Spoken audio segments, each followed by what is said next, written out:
Bom dia, turma.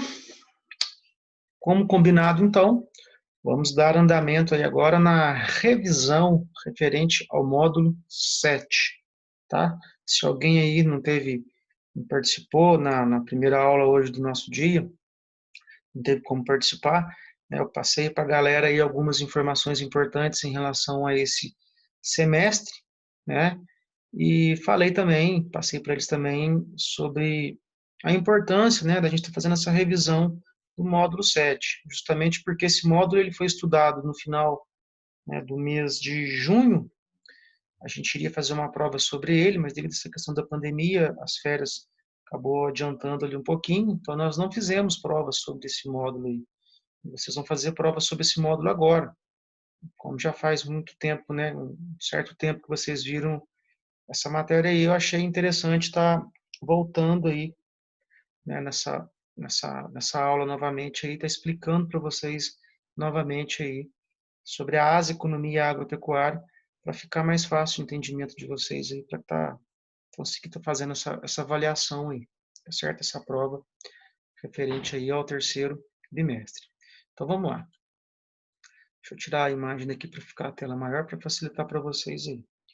Bom, então, módulo 7, Ásia, Economia, a Agropecuária. Primeira coisa, galera, para estar entendendo aí de maneira mais simples, de maneira mais fácil, é muito importante que a gente volte nos módulos que foram estudados anteriormente, antes da gente chegar aqui no módulo 7.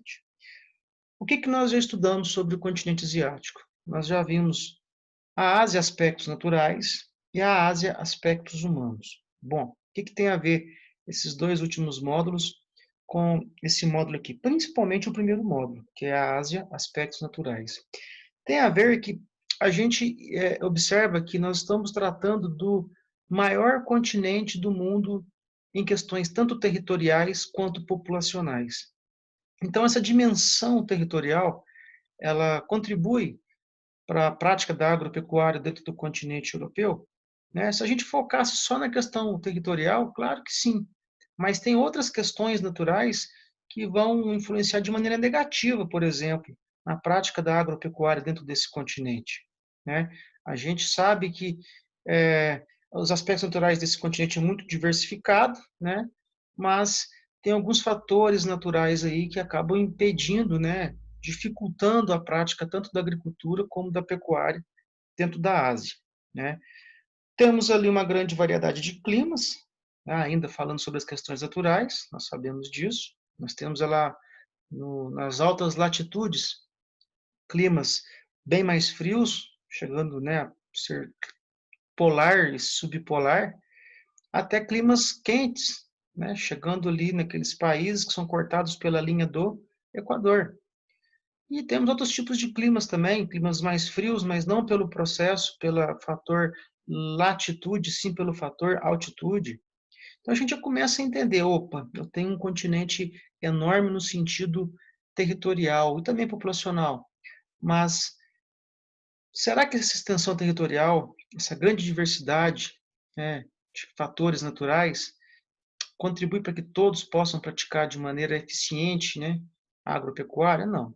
Então, por exemplo, quando eu dei exemplo dos climas, a gente sabe que na porção norte do continente asiático, ali na área da Rússia, nós temos a Sibéria, que é uma região muito fria, fica congelada praticamente quase que o ano todo.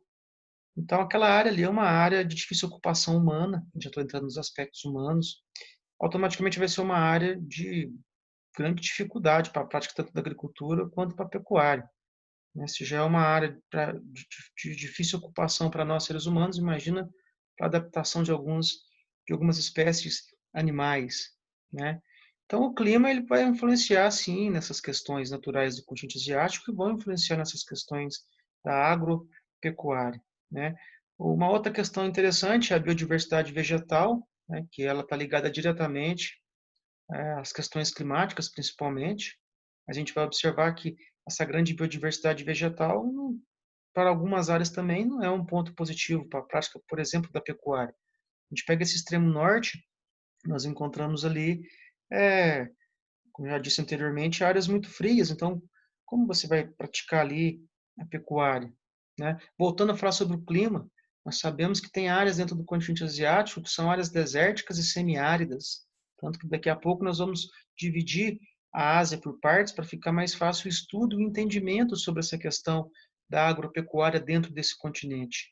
Já está adiantando um pouquinho o Oriente Médio. A gente sabe que o Oriente Médio é formado por áreas áridas e semiáridas, né, questão climática. E o que influencia nessa questão climática? Justamente o relevo, né? O relevo que vai dificultar a passagem de massas de ar para aquela região do Oriente Médio, que possa estar gerando ali umidade e contribuindo para que tenhamos precipitações e que essas precipitações possam gerar um clima diferenciado do clima árido e semiárido, porém não é isso que acontece, né? A gente sabe que no Oriente Médio os climas quentes eles são bem predominantes. A questão do relevo também é importante a gente estar falando, inclusive vocês podem observar a imagem ao fundo, ela está representando aí a agricultura no relevo íngreme, numa área montanhosa. A gente sabe que dentro da Ásia nós temos ali algumas áreas de dobramentos modernos, que são áreas, inclusive, de instabilidade tectônica, né? O ponto positivo que a gente pode tirar disso daí é as áreas vulcânicas que contribuem para ter um solo muito fértil, né? Talvez seria o único ponto positivo para essas áreas aí que conseguem praticar agricultura. Porém, nós temos outras áreas que são de relevo mais antigo, né? Dobramentos antigos, planaltos antigos. Nós temos áreas baixas, né, que são as planícies, né, naquela porção central ali, né, enquanto conseguimos encontrar um relevo um pouco mais rebaixado, né, os planaltos e as planícies. Então, isso tudo vai contribuir para que a gente consiga entender essa agropecuária, até porque os aspectos naturais eles vão influenciar na ocupação humana, né, que seriam os aspectos humanos, que vai estar ligado diretamente a essas questões econômicas, no caso agora, a agropecuária. E também as questões culturais, né, já entrando nos aspectos humanos ali, também vai estar ligado, né? A gente sabe que dentro do continente asiático nós temos uma grande diversidade de culturas. Temos os povos árabes, nós temos no mundo islâmico, nós temos os japoneses, os coreanos, os chineses, dentre outros. Então a gente consegue, os indianos, ali a gente consegue observar uma grande diversidade cultural, uma grande diferença entre as culturas. Então, como a gente fala, vamos falar aí, por exemplo, sobre a questão da pecuária. A China, por exemplo, tem a vaca como um animal sagrado, então já não é um forte ali a questão da carne bovina dentro daquele país. Essa para a gente conseguir entender de maneira diferenciada. A gente pega lá o Japão, né, na carne bovina, por exemplo, não é o forte. A cultura deles é o quê? Já é a carne vinda, né, de frutos marinhos, dos peixes, né? Então, tá vendo como é que as questões culturais elas vão estar ligadas, né, nessa questão, muito nessa questão econômica. A gente não pode esquecer daquelas questões da asa de monções, onde a gente consegue encontrar lá monção de verão que chove muito, então isso vai contribuir para algumas áreas ali, principalmente para o cultivo, né, para a cultura do arroz, né? Então, interessante a gente não esquecer daquelas questões naturais que nós estudamos nos módulos anteriores, tá certo? E como eu disse, nós vamos dar início aí, separar a apostila Gomesinho, nós fizemos alguns módulos anteriores aí, por partes, né, dentro do continente, a agropecuária do Oriente Médio. Eu já tinha falado para vocês, coloquei aqui alguns dados importantes para a gente estar recordando, para a gente estar revisando, né? O Oriente Médio é aquela área onde eu estou passando o mouse aqui, né? Nesse mapinha em cima fica até mais fácil para vocês observarem, onde está de vermelho. É aquela área que fica dentro do continente asiático, não vamos esquecer disso, o Oriente Médio ele pertence ao continente asiático, tá certo? Só que ele está bem no meio, né? Então tem aqui a Ásia, ele vai ficar bem no meio ali da porção asiática e também da África e também da Europa, né? Por isso Oriente Médio, né? Ali, se a gente for observar aqui os limites, né, dele, até onde vai o limite desse Oriente Médio, a gente observa que ele é banhado por vários mares, como o Mar Negro, né, o Mar Mediterrâneo, o Mar Vermelho, né, vários golfos, né, como o Golfo Pérsico aqui, além de grandes e importantes estreitos, né, que servem muito ali do ponto de vista geopolítico. Essa área, né, do Oriente Médio possui aproximadamente aí 7 milhões de quilômetros quadrados. Nós temos aqui 18 unidades políticas, né, unidades federativas, a divisão política dessa área aí. Aproximadamente 350 milhões de habitantes, a maioria formada por islâmicos, né, são, né, diferente do que nós temos aqui no nosso mundo ocidental, né, que onde a maioria nós temos os cristãos, né, o cristianismo, ali nós temos também, claro, temos os judeus, entre outros, dentro dessa área ali, inclusive essa questão dos judeus, né, da questão dos palestinos ali, islâmicos, serve muito de motivo para conflitos entre vários países ali, mas não é o que nós vamos focar aqui agora nos nossos estudos aqui, né? 90% dessa região apresenta clima árido e semiárido, como eu já disse para vocês, só para a gente recordar, né? Eu tenho aqui aquela cordilheira do Himalaia, lembra dela, que eu expliquei para vocês até mesmo no início da nossa aula de hoje, serve de obstáculo, então aqui é uma área que tem um índice pluviométrico muito baixo, e contribui para que o clima seja árido e semiárido. Vamos que se nós estamos falando sobre a questão da agropecuária, então já vamos começar a assimilar, né, essa questão aí, né? Clima árido, semiárido, como que vai ficar a agropecuária nisso daqui? Automaticamente, se o clima é árido, semiárido, eu tenho ali poucos rios, né? A rede hidrográfica deles ali não vai ser das mais ricas do mundo, né? E entre os principais rios que eu tenho ali, Rio Tigre e o Rio Eufrates, que são os dois mais importantes, mais volumosos, né, em extensão, em volume d'água. E tem também o Rio Jordão, que acaba sendo um pouco menor do que os dois primeiros, mas também possui grande importância. Automaticamente, a industrialização aqui ela vai ser muito baixa, né? Não vai ser uma área onde predomina a industrialização, ou seja, o setor secundário, né? O que vai predominar aqui é, sem dúvida, o tema da nossa aula, vai ser a agropecuária, né? Principalmente a agricultura, já que nós estudamos lá na África, já falei para vocês que é difícil você praticar a pecuária, né? Uma área onde o clima é muito seco. A gente fala de semiárido, a gente lembra do Nordeste, né? A gente já começa a entender, né? É fácil praticar criação de algum tipo de animal dentro do Nordeste? Não, porque não tem água nem para a própria população consumir, imagina, para poder estar abastecendo esses animais. Automaticamente, então, o setor predominante, ou seja, a população economicamente ativa do Oriente Médio, está ativa, né? A maioria está empregada onde? No setor primário. Agora, como é que fica a distribuição dessa agropecuária aí? Né? Nós vamos ver aqui quais são as áreas que contribuem de maneira mais positiva ou mais fácil para que possa praticar a agropecuária dentro dessa parte, né? Dessa área, dessa região do continente asiático. Sem dúvida alguma, são as áreas mais úmidas.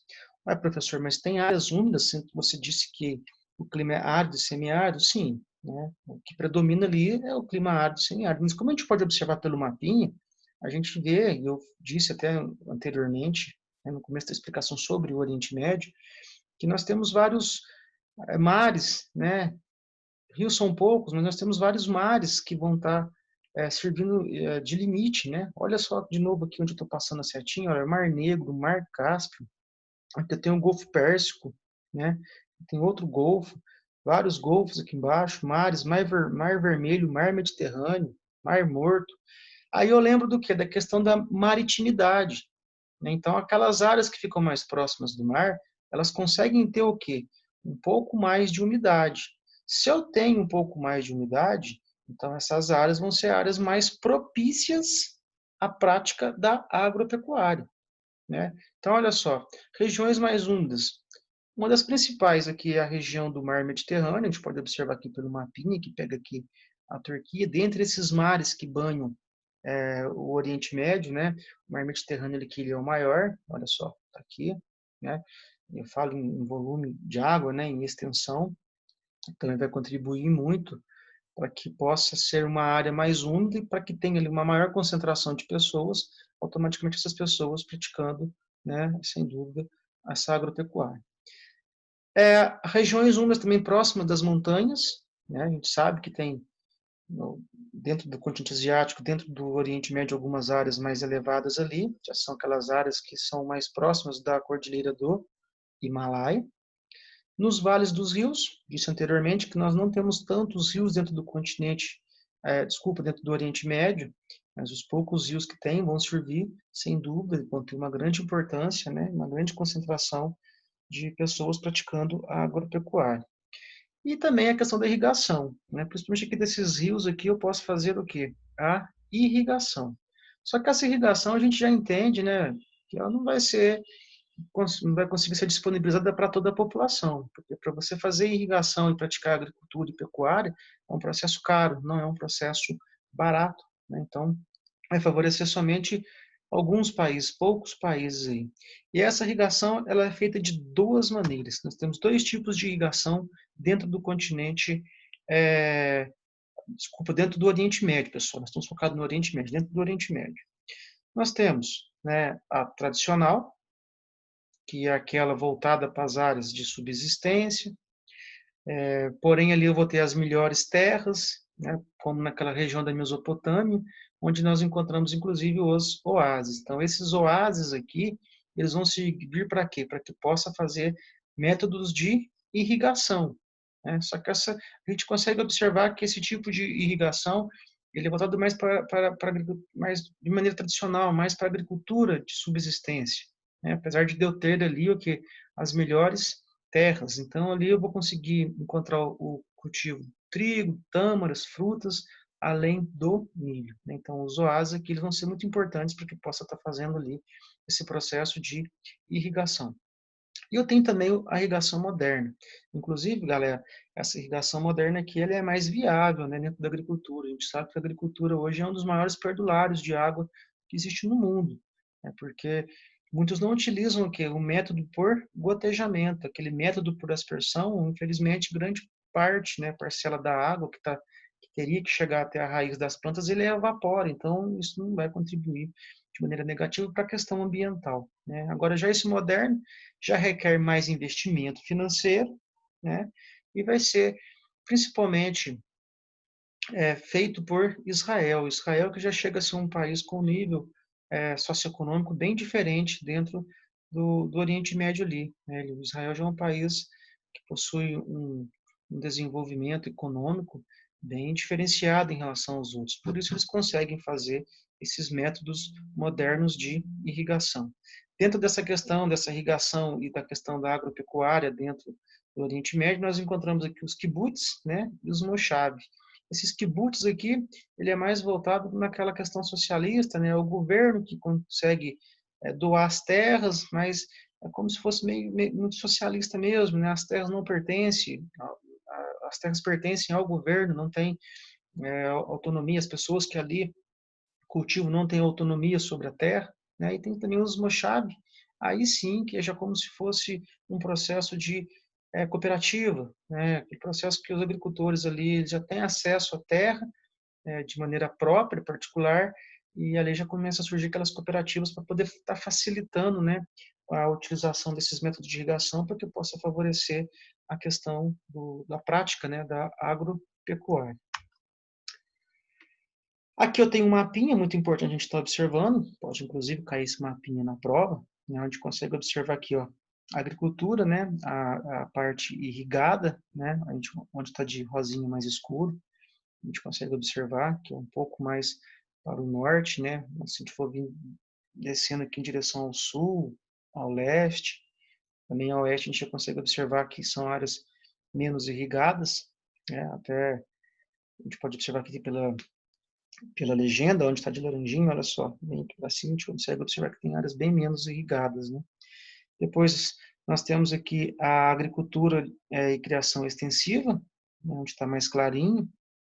Se a extensiva é aquela que de origem familiar, não requer tanta tecnologia, né? Depois nós temos a pecuária nômade, já aquela pecuária não tem uma fixação, né? Não tem uma moradia fixa. Então, as pessoas vão migrando, né, com os animais de acordo com o que tem de alimentação ali para eles. Depois, conseguiu alimentos, eles vão migrando para outras áreas. Eu tenho aqui as áreas de florestas, né? A gente consegue também observar que fica aqui mais para cima, para o norte, nordeste e noroeste. E eu tenho as áreas desérticas, né, que vai estar dificultando muito a prática, né, da agricultura dentro dessa região aqui, né? Olha lá, aqui traz a legenda.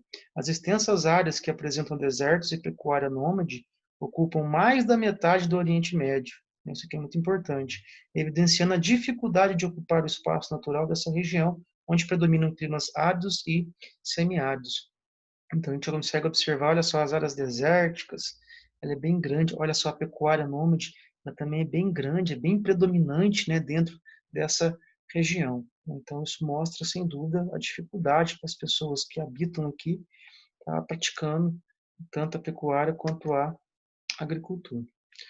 Bom, a pecuária nós temos duas formas, né? As duas formas tradicionais aqui no caso. Nós temos a nômade e a transhumante. A nômade eu acabei de explicar anteriormente, né? São aqueles povos mais pobres, com as condições de vida deles são mais precárias, né? Não tem acesso à tecnologia, é bem sedentário mesmo, né? Eles se concentram principalmente naquelas regiões semiáridas que nós vimos no mapinha anterior. E nós temos também a pecuária transhumante, né, também chamada de movimento sazonal, né, que é aquele movimento que as pessoas fazem com as suas criações de acordo com as estações do ano. Né? Então, vem o verão, eles conseguem migrar para as áreas mais altas das montanhas, porque ele consegue obter o quê? Alimentos. Acabou o verão, vem o inverno, a tendência é que essas montanhas fiquem congeladas, eles migram para as porções mais baixas, né, do relevo. Então, de acordo com as estações do ano, né, as 4 estações do ano, eles conseguem fazer esse movimento, essa pecuária transhumante, esse movimento sazonal, para que possa estar retirando ali do solo alimentos, né, importantes para poder estar abastecendo os animais, né, para poder estar praticando ali a pecuária. Mas observem que tanto a nômade quanto a transhumante, ela, elas são bem tradicionais, né? A gente observa que não tem, é bem extensivo, né? Pecuária extensiva. Aqui, as produções do sul e do sudeste asiático. Então, nós já saímos ali do Oriente Médio, nós estamos indo para as outras regiões do continente asiático, tá? Sul e do sudeste asiático. O sul e o sudeste asiático, olha só, vai pegar essa grande porção. Aqui, a gente, ainda inclusive, eu coloquei esse mapinha aqui, é o mesmo mapa que está na apostila de vocês, mas eu achei muito interessante, tá colocando aqui, ó, monções, já para recordar vocês do que, se eu estou falando de monções, a gente vai saber que aqui no verão tem uma grande quantidade de precipitação. O índice pluviométrico no verão aqui, ele será o quê? Muito alto, né? Vai pegar ali grande parte da China, vai pegar grande parte da Índia, né? Então, não vamos esquecer dessa influência da Ásia de monções. E também, se a gente for levar em consideração a questão climática, a gente consegue observar que o clima, principalmente quando a gente vai pegar a Indonésia, vai pegar a Malásia, mais aqui embaixo, aqui já tem o clima equatorial, que é um tipo de clima mais úmido, né? Como o nosso aqui do Brasil. Bom, a agricultura é feita de duas formas, dessa área aqui. Vai ser feita de duas formas. Jardinagem e plantations. As plantations, vocês já sabem, nós já comentamos sobre elas, nós já estudamos sobre essas plantations lá no continente africano e não muda nada do que nós vamos ver aqui no continente asiático. Né? As plantations é aquele tipo de cultura, de monocultura, onde pratica-se somente o cultivo de um tipo de vegetal, né? Sem dúvida, vai estar ocupando as melhores terras, justamente porque é uma questão, inclusive, colonial, né? Nós sabemos que os europeus colonizaram várias áreas do globo terrestre, não foi diferente com o continente asiático, então a gente acaba entendendo que as plantations hoje são realizadas por grandes empresas, né, por grandes transnacionais de origem o quê? Europeias, e também aparece, começa a surgir ali até mesmo algumas transnacionais de origem norte-americanas, né? Só que uma questão interessante, é claro que as plantations ali acaba tendo mais tecnologia, ela é mais moderna, né? Mas a gente não vê tanto o uso de máquinas. Claro que isso vem se modificando nas últimas décadas, mas a gente vê ainda dentro das plantations asiáticas o uso de muita mão de obra braçal. Aí a gente tem que recordar lá da questão dos aspectos humanos. Eu estou falando do continente mais populoso do mundo, né? Eu tenho a maior população do mundo, é a população do continente asiático. Então, um grave problema para vários países desse continente é, sem dúvida, o desemprego. Né? Então, grande parcela da população, não muito diferente do que nós temos aqui no Brasil, ainda é empregado aqui no setor primário, mesmo nas plantations, né? ainda é mais compensável para grandes empresas estar utilizando a força braçal do que estar investindo em máquinas, né? Isso acaba sendo mais vantajoso, saindo mais barato para esses europeus aí, essas grandes transnacionais europeias. E nós temos também a jardinagem, né? Que já é o quê? Aquele tipo de agricultura de subsistência, é aquele tipo de agricultura familiar, ou seja, eles praticam agricultura aqui, nessas áreas aqui, na agricultura tradicional, é, muito é para poder abastecer as próprias famílias e um pouco do que foi cultivado pode ser vendido, pode ser comercializado nas grandes cidades, nos grandes centros, né, urbanos, para estar facilitando e contribuindo para a subsistência mesmo daquelas famílias, né? Ela tem também muita mão de obra, porém tem menos tecnologia do que nas plantations. Já na jardinagem, já não predomina a monocultura e assim a policultura, já pratica-se o plantio de vários tipos de vegetais, principalmente, isso que é importante, o arroz, e ela é praticada inclusive em relevo montanhoso. Mas, professor, por que em relevo montanhoso? Quando eu falo da maior população do mundo, eu não posso esquecer que a distribuição dessa população é feita de maneira irregular dentro do continente. Então, eu pego a maior população do mundo com áreas montanhosas, essas áreas acabam tendo que ser utilizadas para a prática da agricultura por falta mesmo até mesmo de espaço da população, né? Então, a gente observa inclusive a imagem do fundo, é um tipo de agricultura de jardinagem, né? Isso aqui nós também chamamos de terraceamento, né? Vai fazendo aqueles degraus, né, para poder estar plantando, praticando ali a agricultura. Então, muitas vezes por falta de espaço mesmo, nas partes mais baixas, no período das dimensões, a tendência é que isso fique tudo inundado. Então, como é que você vai praticar a agricultura ali se, de acordo com as estações do ano, vai ficar tudo debaixo d'água? Então, é uma necessidade e é uma questão cultural. Faz parte da cultura deles que eles conseguem se adaptar a essa questão natural que eles têm, que é a questão do relevo. Então, a jardinagem é de subsistência, as plantations são as melhores terras, né? E é aquele tipo de agricultura voltada para a exportação. Espero que tenham entendido, né, essa matéria aí. Não é uma matéria assim difícil de estar assim, tá entendendo. Acho que nós já estudamos sobre ela e com a minha explicação agora, voltando nisso daí, fica mais fácil para vocês estarem entendendo. Tá certo, galerinha? Na próxima aula nós vamos dar continuidade na apostila 2. Vamos continuar aí o próximo módulo. Não precisa correr, que né, deve demorar um pouquinho para chegar à apostila 3. É importante vocês estarem aprendendo e esse processo de mandar para vocês aula gravada, automaticamente, como eu já disse para vocês aí, a aula rende mais. Eu estou só explicando aqui, não tem ninguém perguntando nem nada, tá só eu aqui explicando para vocês, mandar para vocês. Então a matéria rende muito, né?